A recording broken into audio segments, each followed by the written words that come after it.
My friends, Michael Chandler versus Ben Henderson 2 is the sickest and most exciting rematch in Bellator history. So let's talk to Michael Chandler right now about Chandler Henderson 1. Mike, how are you, man? It's a weird time. You getting ready to fight a man in a cage? Yes, it is. Yeah, but it's been a long process, but here we are. It's about time to do it. So I'm excited. You fought Ben Henderson before. It's a sick fight, man. It's a very, very cool fight. Is it going to be a different experience? Can we expect different things this time? You know, every single time I step into the cage, I try to bring a new wrinkle, a new skill set that I've been working on. You know, it's been 4 years since the last time we fought. Benson Henderson is a legend in the lightweight division. He knows how to win. He is a consummate professional, and he is a hard out every single time you step in the cage. So I've left no stone unturned. I think you're going to see a lot of the same. Michael Chandler putting his foot on the gas, and then Benson Henderson trying to keep up. So we'll see. Well, you're a true professional, and you're tough out every time, too, champ. Will you do us the honor to take a look at some of the moments of that last fight? Yeah, sounds good to me. Let's take a look at the beginning. Now, Mike, these moments when a guy is walking out, you're fighting a champion, somebody like Ben Henderson, what does this feel like? What is this experience? Different every time? Yeah, it's a little bit different every time, but you try to make it the same. You know, whether you're fighting for a world title, you're fighting some guy who you know is tough that not a lot of people have heard of, or you fight a guy like Benson Henderson who's a legend in the sport. You try to keep it as even keel as possible. Every single time is different, but you try to keep every single time the same. You and Ben are looking each other in the eyes. Is it going to be different this time? Do you know things about him that you didn't know last time? Yeah, it is a little bit, but I mean, for me, I don't really see Benson Henderson. I just see a guy with 2 arms and 2 legs. I see my opponent in front of me. You know, it doesn't matter if I'm fighting a guy who I know I'm 1,000 to 1 favorite, or a guy like Benson Henderson, where there's certain people out there who thought I lost this last fight. I know who he is. I know it's a tough fight. I know he's a consummate professional. And to me, I just got to go out there and do what I can do. And you've had more than a few rematches in your life. Those moments when that rematch is about to start and you've already done 10, 15, 25 minutes with a guy, how is that different than the first time you faced him? I've always had a ton more confidence the second time, you know, as you alluded to earlier, you know, when you have spent that time inside the cage with somebody, not only do you get the confidence knowing what they possess. So if you know the power that they possess, or the wrestling or the grappling or the striking that they possess, you've obviously put more emphasis on that aspect of the fight to be able to thwart that and to be able to be more well prepared. For me, I've spent the last 12 weeks focusing on doing an even better job than I did in this current fight that we're talking about for this next fight against Benson Henderson. I know where he's great. I know where I can be better. I know where I made some mistakes, and I know where I can capitalize.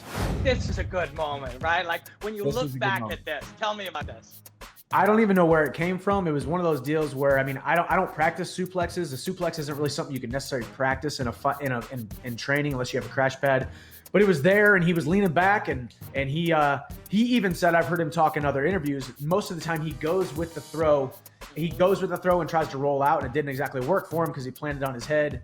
But it's also not a crazy effective move if you don't knock him out, you know? So I might take him to Suplex City this time. We'll see. Probably not. This is an interesting moment. You've got to beat him here. Look how quickly you turn and you're up. You can throw a punch, or he goes face down and you get right up on top of that chin. You're just firing on all cylinders in round 1. Yeah, that's the basics of wrestling. Get your hips higher than him. If your hips are higher than his, if your head is higher than his, you're going to be able to beat him. So as soon as I threw him, my hips were higher than his. As he was trying to come and recover, I was able to land a shot there and then sink in a guillotine. I've seen this this suplex 10,000 times over the internet, and it's really, really cool, and it's on YouTube and everywhere. But I've also seen myself in the highlights getting beat up, face bloody, those times where I lost the titles, those times where I lost and I was the loser that night. And that's just the blessing and the curse and the beauty of mixed martial arts. You're going out there, you're getting tied onto a tornado. You have to be okay and accepting of the uncertainty that's about to happen. And luckily for me, that the suplex was great. And we'll see if we can make some more highlights next week. Losing and coming up short and coming back, that is the path of every single champion's life. That's the path of a winner. Yeah, I mean, and that is the thing, you know, it's so cool. It's so funny when people are like, oh my gosh, you're a 3-time MMA world champion, Bellator world champion. And I'm like, yeah, but that just means you have to lose the belt a bunch too. You know, you can't win it 3 times unless you lose it 3 times. But, you know, it is. I mean, I think it's fighting as a metaphor for life. What we do inside that cage is a physical manifestation of the fights that everybody is going through every single day. So you couple that with the fact that there's always a victor and always a guy who loses, and then how does that guy or gal come back from that loss? How do they pick themselves up, dust themselves off? Because that's the true definition of a champion. Champ, there's another cool moment in the fight where you seem to effortlessly pick him up. And as you go to swap off to one leg, he's looking for a triangle and you drop him on his head, which is totally legal if he's trying to lock you up. You remember that moment? I do, yeah, and we trained for Benson Henderson on the ground because he's a great grappler. He is dangerous off his back. He's dangerous on top. His defense is great. His offense is great. He's a heavy body, and he's also extremely flexible, doing the splits, and he can throw his legs up over his head. So he's a hard guy to control. So yeah, we saw that, or I felt that triangle come up. Luckily, I was able to thwart it, pick him up, and slam him. I mean, you got to try to control the crazy pace of Benson Henderson, and that's what I do. If I'm going to do it on the feet, I'm going to do it with my hands and feet. If I'm going to do it on the ground, I'm going to do it with control, pinning him, and looking for some ground and pound.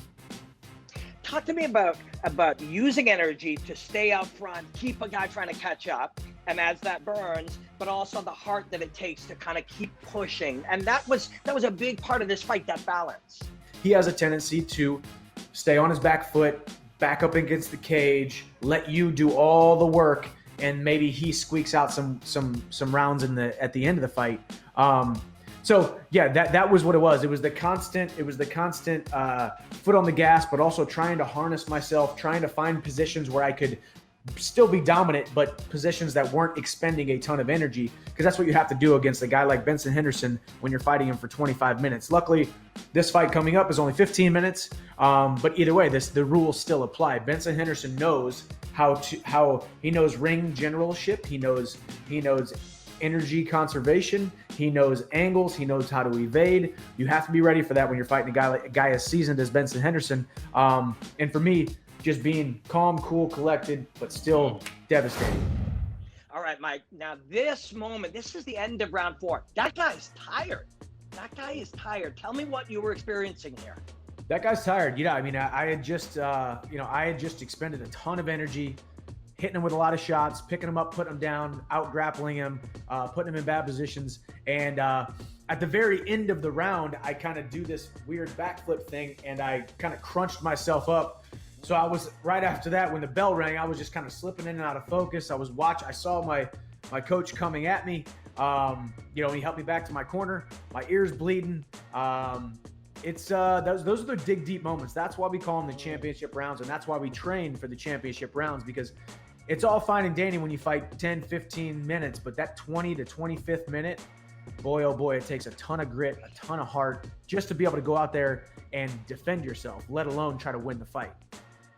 Yeah, when we look, really, you talk about how smart Ben Henderson is. He must be sensing that somehow you're compromised here, he may not know whether it's fatigue or what it is, but he's trying to use things to fatigue you. And look here, you're still digging. And your answer to me, was an answer I see you use in life, which is when in doubt, just keep working.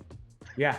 I mean, and that's the thing. I mean, I didn't have any other choice, I don't have any quit in me. When God made me, he forgot to put the quit in me, so I just keep going. I just keep fighting. Luckily for me, as I said, this is when having a phenomenal corner is so important.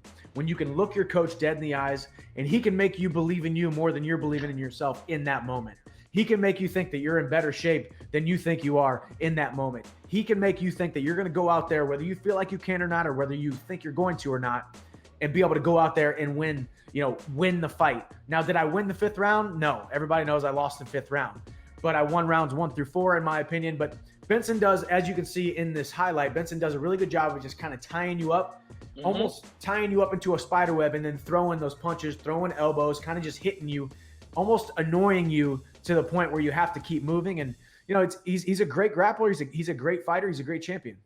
Yeah, you see it here. He was doing all the right things to try to fatigue you, lock your arms, lock your legs, put weight on you, hit you, and you literally just refuse to stop working. Exhausted, focus is all compromised, and a lot of guys wouldn't get out of that round. You see it, you see it in the cage, you see it in fights every single weekend, and you think, man, that guy gave up on himself, or that guy gave up on the fight, and some of those guys say, okay, it's never going to happen to me again, and some of those guys just innately have that quit button in them, and that's not that I'm any better than them, but I don't have it. I just want to keep going. I mean, you're going to have to choke me out completely or knock me out completely to ever have me quit. You're going to have to separate me from consciousness. And trust me, I fought many guys like that. Dave Rickles is like that. Brandon Gertz is like that. Derek Campos is like that. Benson Henderson is like that. Some of the killers that I've had to go through, and those are the scariest guys. I mean, it's not the most talented guys that you're scared of. It's the dudes with the biggest heart and the dudes who disregard what's going on in their brain, and they just fight with that grit. And because that's a scary, scary fight. A guy who won't quit is the scariest guy to fight. So I try to train myself into being that guy every single day. Yeah, it's interesting because you said, it's innate, but also it is trained. It's practiced. Yes. You practice to never quit. You try to make yourself quit and just refuse, and then it becomes an attribute. It becomes a skill.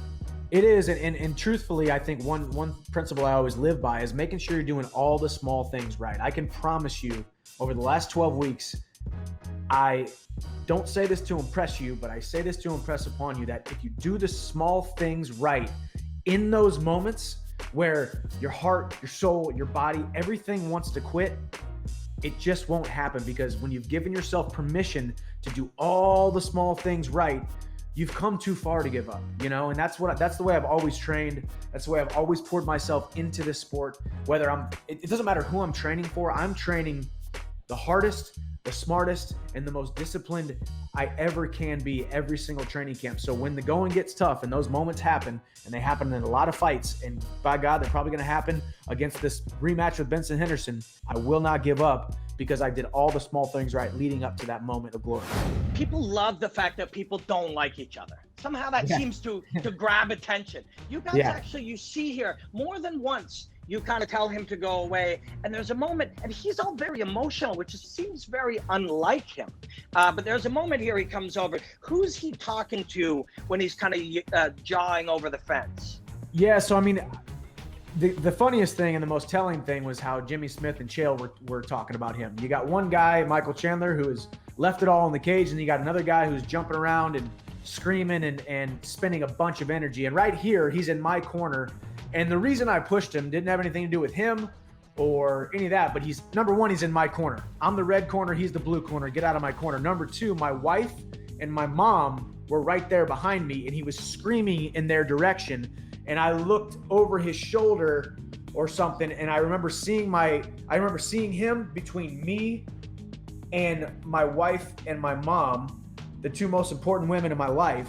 And I said, no, get out of here, screaming in their direction. It wasn't, he did it on purpose. It was definitely to my corner and to my family. He knows exactly what my wife and mom look like. So I just took that as, hey, get out of here.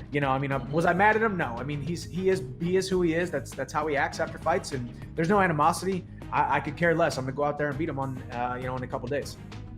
But, he doesn't act like this that often. There's something about this fight, something about the dynamic between you two that has caused this. Because if you see it, he's running around, he's screaming, he's quite emotional. And that's not always the case.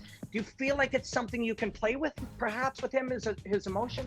Yeah, a little bit. I mean, I think we know who we're fighting for the most part. There's guys I step into the cage with, and I just say, nothing against you, man, but you are not a champion. It's just, some people don't have it, right? But I when I look at Benson Henderson, he has it. So that gets me excited to fight him. I think when he looks at me, he knows I have it. He knows that whether he dislikes me or not, he knows I do things right. He knows what I stand for, who I fight for, and why I fight, and that I do things right. And I'm a tough competitor, so I think he understands who he's fighting.